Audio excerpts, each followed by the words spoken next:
Thandel trailer చూసాం భయ్య. నిజంగా నాగచైతన్య గారు అండ్ మన సాయి పల్లవి గారి కాంబినేషన్ అంటేనే ఒక pure love story and genuine love story వస్తుంది. దీంట్లో ఆ, మత్స్యకారి జీవితాల్లో ఎంత కష్టపడుతున్నారు నాగచైతన్య గారు అంటే వాళ్ళ ఆహ్వానం మొత్తం నాగచైతన్య గారు అక్కడ వెళ్ళి మరీ తెలుసుకోవడం జరిగింది.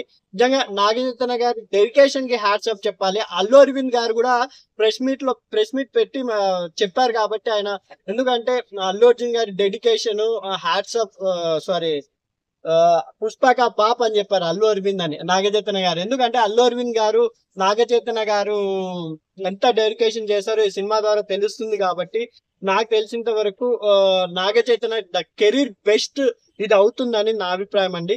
ఎందుకంటే తండేల్ సాంగ్స్ కూడా దేవిశ్రీ ప్రసాద్ గారు వన్ బై వన్ మ్యూజిక్ ఎలా కొట్టారు అంటే ఆయన లవ్ స్టోరీస్ కి దేవిశ్రీ ప్రసాద్ ప్రాణం పోస్తాడు అని మళ్ళీ నిరూపించారు.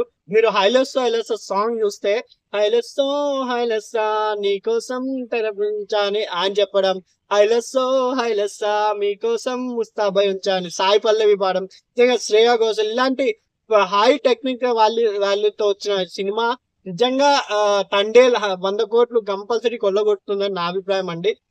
మన ఇంకోటి ఏంటంటే నాగ చైతన్య గారు నిజంగా 100 కోట్ల క్లబ్ లో సెకండ్ 2 టైప్ హీరో అంటే నాగార్జున గారు, పవన్ కళ్యాణ్ గారు వీళ్ళంతా టాప్ 1 హీరోస్. వీళ్ళు టాప్ 2 టైర్ హీరోస్ లో నాగ చైతన్య గారు ఫస్ట్ 100 కోట్స్ కొట్టబోతున్నారని నేను గట్టిగా చెప్పగలుగుతున్నానండి.